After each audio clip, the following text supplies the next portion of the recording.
dosa besar memakan riba. Dan riba dari sisi etimologi bahasa artinya sesuatu yang bertambah, yang disebabkan karena pinjaman atau sesuatu yang digadaikan. Sementara riba itu secara terminologi adalah sesuatu yang bertambah tidak sesuai dengan apa yang dibolehkan secara syar'i dari transaksi jual beli. Masuk di dalamnya adalah hutang piutang dan gadaian.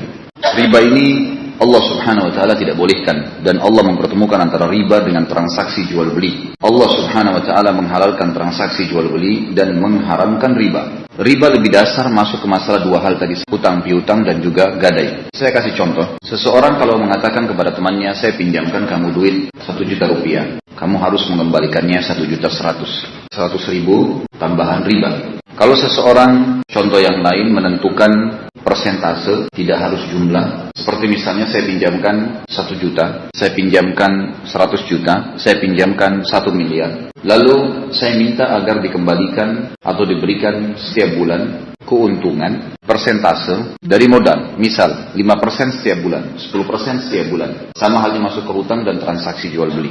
Ini masih masuk dalam istilah riba. Dalam hal yang lain juga adalah gadai. Gadai sama hutang piutang sebenarnya sama, cuma bedanya hutang piutang tanpa jaminan, kalau gadai ada jaminan. Kalau seseorang muslim butuh duit, kemudian dia membawa surat sawahnya senilai 100 juta. Dia bawa menuju ke satu lembaga atau individu, mengatakan ini surat saya gadaikan 100 juta, saya butuh duit 50 juta. Saya akan bayar dalam waktu 1 bulan. Ternyata tiba waktu 1 bulan, orang yang menggadaikan tadi suratnya tidak bisa bayar. Maka hukum syar'inya yang sebenarnya adalah orang yang telah menerima jaminan gadai tadi boleh menjual atau melelang barang tersebut, surat sawah tadi atau sawah tadi dijual. Kalau misalnya laku 70 juta rupiah, dijual sama dia setelah jatuh tempo, lewat dari masa yang telah disepakati. Dia tidak boleh dan diharamkan menjual sebelum jatuh tempo.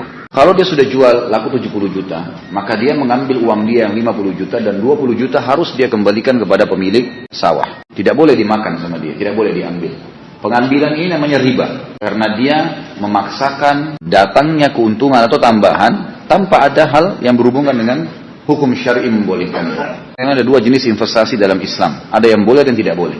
Yang boleh adalah investasi jual beli, transaksi jual beli. Dan ini juga diikuti dengan beberapa hukum-hukum syar'i. Jual beli yang jelas produknya, sistemnya harus jelas. Kemudian kalau beberapa bentuk transaksi seperti emas dan perak harus cash. Seperti dalam hadis dikatakan yadan biyad mitlan bimitr, harus serah terima langsung dan serupa nilainya. Kalau tidak maka masuk dalam masalah hal yang diharamkan. Transaksi jual beli ini boleh seorang muslim mengambil keuntungan, tidak ada masalah. Tapi dia menentukan persentase sekali lagi.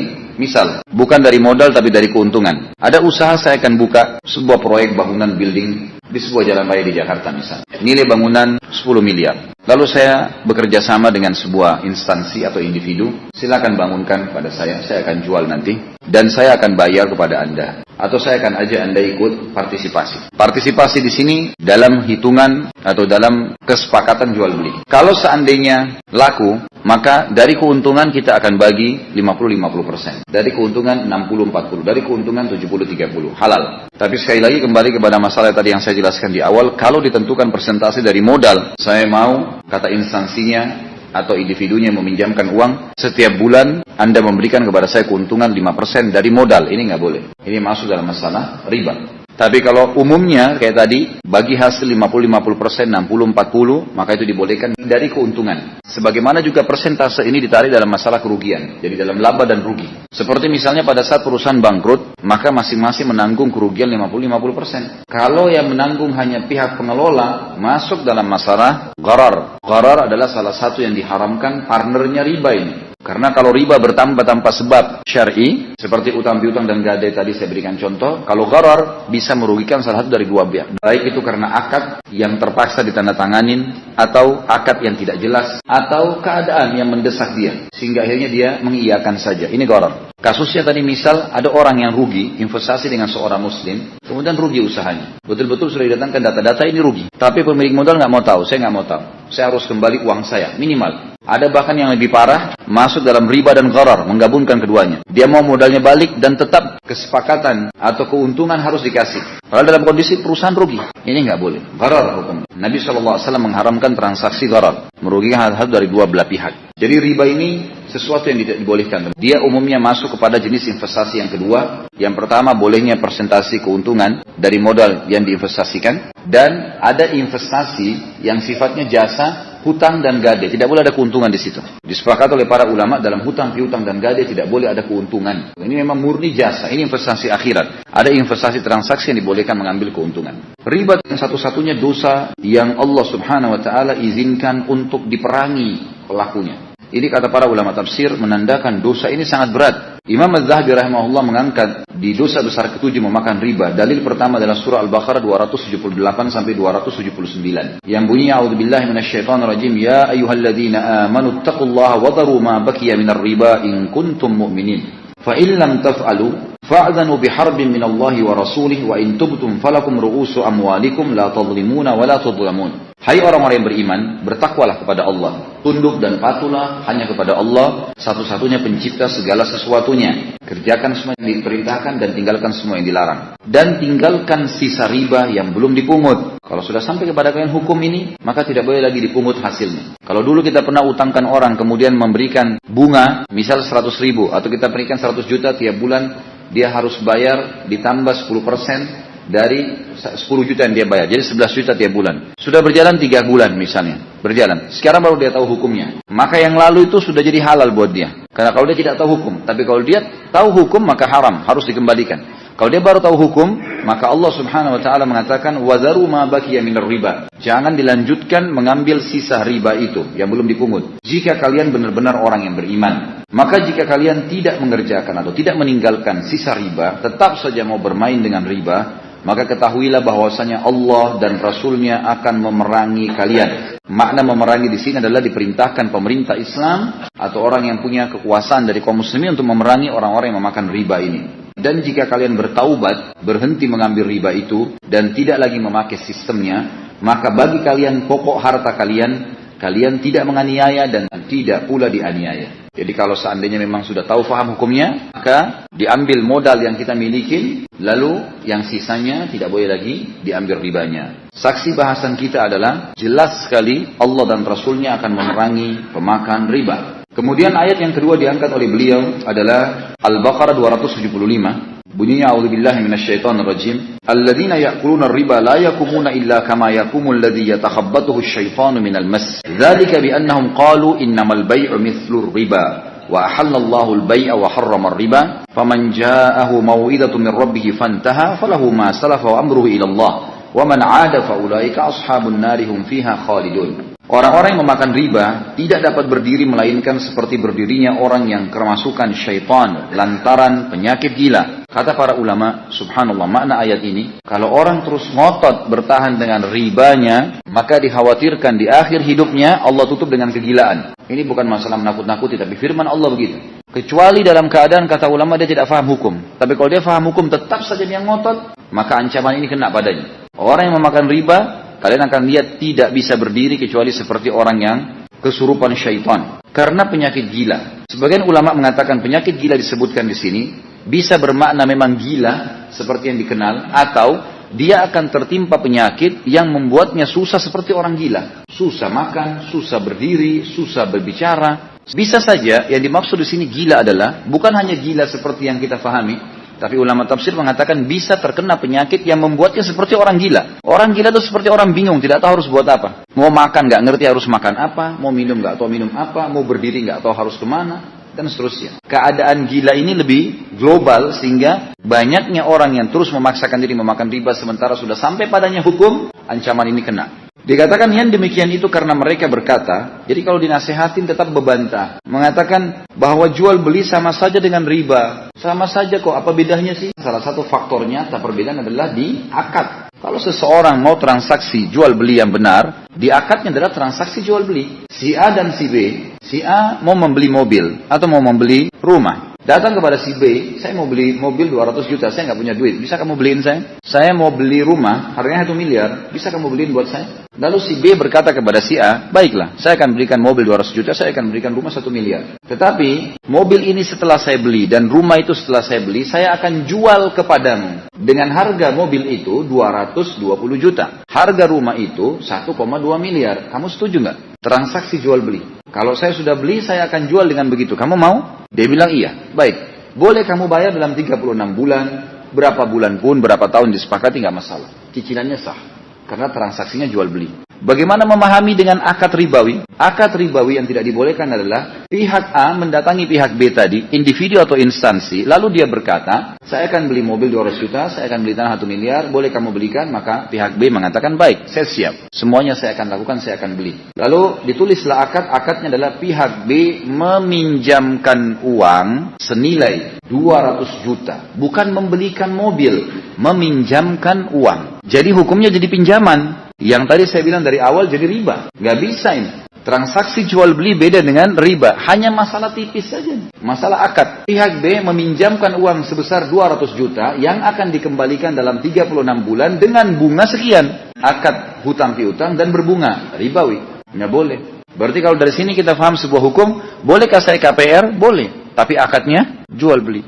Mobil ini saya belikan kamu. Saya jual kepada kamu sekian. Boleh.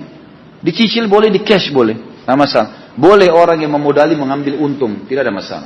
Ini yang Allah maksudkan dalam Al-Quran. Itu karena mereka mengatakan jual beli sama dengan riba. Bagaimana bisa sama? Saya sudah kasih contoh akad tadi. Beda. Padahal Allah telah menghalalkan jual beli dan mengharamkan riba. Barang siapa yang mendapat peringatan dari Rabb-nya, sudah sampai kepadanya ayat-ayat Al-Quran, hadis-hadis Nabi SAW, lalu dia berhenti. Stop, saya tidak mau lagi riba. Maka apa yang telah diperolehnya dahulu menjadi miliknya. Bagaimana Ustaz, rumah saya yang saya tinggalin sekarang, mobil yang saya pakai, ya, baju yang saya beli, sepatu yang saya beli, semuanya dari hasil riba dulunya. Saya sekarang baru tahu hukumnya. Allah mengatakan, falahu ma salaf, milik dia yang sudah lalu. Allah anggap halal. Kalau dia tidak tahu hukumnya, kalau pura-pura tidak tahu hukum berdosa. Kalau misalnya dia bilang, toh nanti kalau saya berhenti satu waktu riba, Allah mengatakan, falahu ma salaf, dia akan dapatkan apa yang telah berlalu. Ini bagi orang yang tidak faham. Kalau orang yang faham tidak bisa. Jadi kalau seandainya dia tidak tahu hukum, maka semua yang sudah berlalu masuk di dalam halal bagi dia.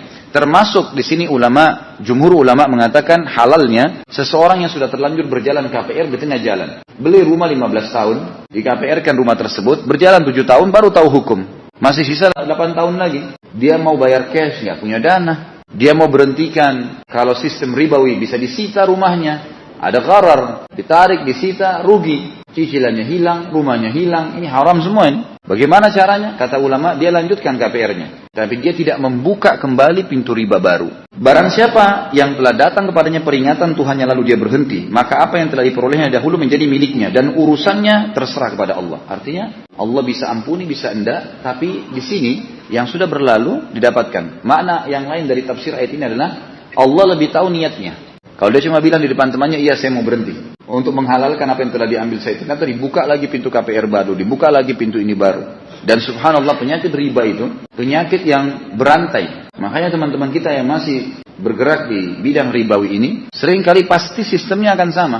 Mengejar lagi orang yang bisa membayar dengan bagus untuk terikat lagi dengan riba yang baru. Riba yang baru. Riba yang baru terus menerus. Dikatakan di sini. Barang siapa yang mengulangi. Kembali lagi buka pintu riba baru. Maka mereka itu penghuni neraka. Mereka kekal di dalamnya. Makna kekal di dalamnya adalah setiap dosa besar. Kalau orang terjerumus dalam perbuatan dosa itu dengan mengakui itu sebuah dosa, itu dosa besar. Tapi kalau ada orang yang membangkang, dia mengatakan Allah nggak larang kok, nggak masalah. Dia menghalalkan apa yang Allah haramkan, hukumnya kufur nih. Ibnu Qayyim rahimahullah memasukkan dalam hal-hal yang membatalkan keislaman adalah menghalalkan apa yang Allah haramkan. Ini tidak boleh. Riba itu memiliki dua macam. Ada riba nasi'ah dan ada 5 fadl. Ada riba fadl. Riba nasi'ah di zaman jahiliyah ini. Dan riba fadl juga umumnya begitu. Riba nasi'ah adalah riba yang terjadi pertukaran antara dua benda yang berbeda. Misal emas sama perak. Atau misalnya gandum sama kismis. Berbeda jenis. Dan tidak senilai. Terjadi riba. Bolehkah seorang muslim menukar emas 1 kilo dengan perak yang senilai dengan 1 kilo itu? Boleh. Berimbang nilainya. Bolehkah seorang muslim menukar beras sama gandum? Boleh, asal nilainya sama. Tapi yang jadi riba nasiah di sini kalau beda. Dia membayar emas, misal ada seseorang pakai cincin, seorang muslimah pakai cincin bagus. Dia cuma sekedar 2 gram misalnya. Kemudian ada orang, temannya datang menggunakan perak. Perak ini mungkin gelang senilai 15 gram misalnya. Lebih besar daripada nilai 2 gram emas. Tapi karena dia suka, dia mengatakan, saya beli, tukar aja barang ini. Yang punya emas bilang, boleh, tapi dengan syarat semuanya itu saya ambil, saya tidak bayar lagi sisanya. Ini nggak boleh, ini riba nasiah. Harus dibayar seimbang, ditukar seimbang. Kalau riba fadl, riba yang sejenis, tapi tidak sama juga takarannya. Emas ditukar sama emas, beras sama beras, gandum sama gandum, tapi tidak sama timbangannya. Ini juga tidak boleh. Ini juga tidak boleh. Kecuali memang ada perbedaan di nilai. Ini ada pengecualian kata ulama. Misal, ada jenis beras nomor 1, mau ditukar dengan beras jenis nomor 3. Harganya yang jenis nomor 1 ini 20.000 per kilo. Yang ini hanya 8.000 per kilo. Bolehkah ditukar? Boleh. Bolehkah lebih? Dikasih misalnya 2 kilo sekian saja ditambah sampai senilai dengan 20.000? Maka boleh. Tapi yang tidak boleh malah di sini kalau dia dikasih yang 8.000 sekilo diganti dengan yang 20.000 sekilo. Ini fadl namanya. Sama jenisnya tapi tidak berimbang. Ini tidak boleh. Ini termasuk bagian riba-riba yang ada di zaman jahiliyah dulu. Allahu alam, saya melihat ini masih ada dipraktikkan di zaman sekarang. Ini juga termasuk dalam masalah riba. Tapi umumnya kita sekarang banyak terlilit di masalah riba uang. Mari kita dengarkan bagaimana Nabi SAW menyampaikan tentang ancaman riba. Kata Imam Adz-Dzahabi rahimahullah, ini adalah ancaman yang besar, yaitu kekal di dalam neraka bila orang itu menghalalkan riba, zina, dan yang lainnya. Bagi orang yang kembali menggunakan harta riba setelah datangnya nasihat, tidak ada daya dan kekuatan kecuali dengan pertolongan Allah. Kita berharap agar diselamatkan dari orang seperti ini. Karena keimanan yang sangat lemah membuatnya akhirnya membolehkan transaksi riba. Sementara transaksi jual beli dibolehkan dan halal, dia bisa lakukan. Nabi SAW menjanjikan dalam sebuah hadis yang sahih, Allah membuka 99 pintu rezeki di transaksi jual beli. Dan Allah buka satunya di selain transaksi jual beli. Artinya transaksi jual beli terbuka sekali pintunya. Dan satu itu adalah orang bekerja dengan hal-hal yang bisa masuk dalam syubhat atau mungkin terikat dengan sebuah instansi yang membuatnya akhirnya tidak luasa untuk bertransaksi jual beli. Nabi SAW mengatakan di dalam hadis. Hadis ini hadis sahih tentunya. Riwayatkan Imam Bukhari, Muslim, ijtanibus sab'al mubiqat. Qalu wa ma hunna ya Rasulullah? Qala asyirku billah was-sihr. وقتل النفس التي حرم الله إلا بالحق وأكل الربا وأكل مال اليتيم والتولي يوم الزحف وقذف المحصنات الغافلات المؤمنات. Jauhkan diri kalian dari dosa yang bisa membinasakan kalian. 7 dosa yang mematikan, yang membinasakan. Di sini kata makna ulama hadis maksudnya mubiqat, jamak daripada mubiq yang berarti mematikan, membinasakan, memusingkan, menyusahkan, mendatangkan beragam macam cobaan. Para sahabat berkata, apa itu ya Rasulullah? Dosa yang membinasakan tadi itu. Beliau mengatakan yang pertama syirik kepada Allah. Yang kedua sihir. Kemudian yang ketiga adalah membunuh jiwa yang telah Allah haramkan kecuali dengan alasan yang benar. Kemudian yang keempat adalah memakan riba. Yang selanjutnya yang kelima adalah memakan harta anak yatim. Yang keenam melarikan diri dari medan pertempuran. Kemudian yang terakhir adalah yang ketujuh, menuduh wanita-wanita mukminah yang terpelihara oleh Allah, tetapi lengah dari perbuatan yang membuatnya tertuduh berbuat zina. Selanjutnya hadis riwayat Muslim, Nabi SAW mengatakan, la'anallahu akilar riba wa mukila. Allah melaknat orang-orang yang memakan harta riba dan orang yang memberinya. Apa makna laknat?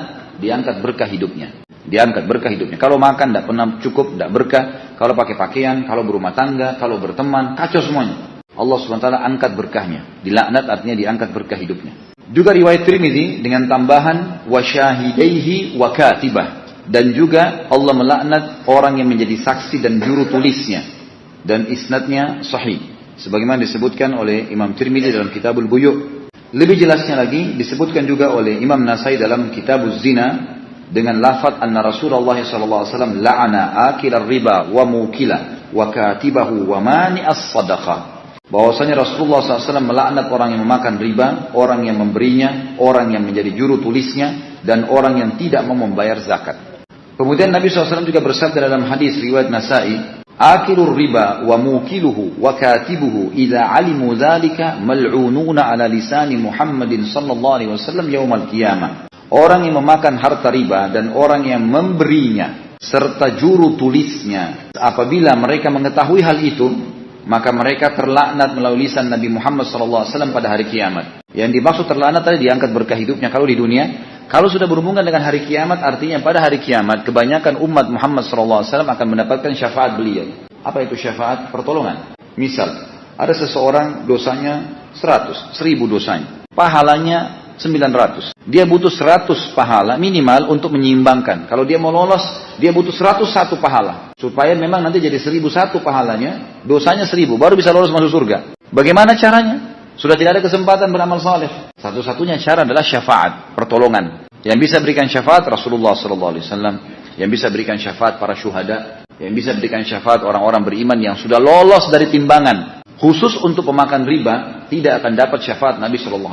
Yang dimaksud dengan dilaknat melalui lisan Nabi SAW hari kiamat, artinya Nabi tidak akan membantunya di timbangan amal hari kiamat. Selanjutnya hadis Nabi SAW yang berbunyi, memakan 1 dirham riba lebih berat daripada berzina dengan ibu kandung sendiri. Hadis sahih riwayat Imam Ahmad. Hadis yang terakhir adalah kata Nabi SAW, 1 dirham riba lebih berat dosanya di sisi Allah dibandingkan dengan 36 kali berzina. Mungkin di antara teman-teman ada yang mengatakan, saya sudah terlanjur kerja, masuk di bank, saya kerja riba. Saya kerja di sebuah instansi riba. Atau mungkin perusahaan itu modalnya semua dari bank konvensional riba. Bagaimana yang saya harus lakukan? Kalau saya berhenti, istri anak saya nggak tahu mau makan dari mana. Saya pernah diskusi dengan seseorang teman dan alhamdulillah dia berhenti akhirnya. Saya cuma bilang sama dia, Anda umurnya berapa sekarang? 30 tahun. Semenjak kapan masuk bank kerja? Umur 27 tahun. Berarti sudah 3 tahun? Iya. Baik. Selama 27 tahun ke belakang Anda makan dari mana? Minum dari mana? Kita mulai dari umur 0. Mulai dari rahim ibu. 9 bulan pertama. Ibu kita setengah mati. Makan, minum, semua. Dengan sistem yang Allah ciptakan, dokter menyuruh ibu hamil harus minum susu yang banyak asam folatnya lah. Harus inilah, harus itulah, segala macam. Setelah makan dan minum luar biasa, ibu kita susah setengah mati, menggendongnya kemana-mana. Kemudian saripati dari makanan kita serap. Di dalam kantong berair. Gak pernah berpikir, gak punya ijazah, bisa makan, bisa hidup. Mulai umur keluar 9 bulan. Kecil, bayi, dicekoki susu, dicekoki makanan, terus sama orang tua kita. Sampai anak-anak SD, sampai SMP, sampai SMA. Kalau mau apa-apa sama orang tuanya tinggal ngerengek. Ayah beliin, ibu beliin. Sampai orang tuanya belikan. Sampai saya tanya, saudara kita itu, Anda dibiayai sama orang tua sampai kapan? Sampai selesai kuliah Ustaz. Gak kerja, gak apa. Orang tua biayai terus. Terus saya bilang, waktu itu, pernah gak muncul rasa takut seperti sekarang? Dulu makan, minum, gak pernah khawatir. Karena orang tua saya menanggung.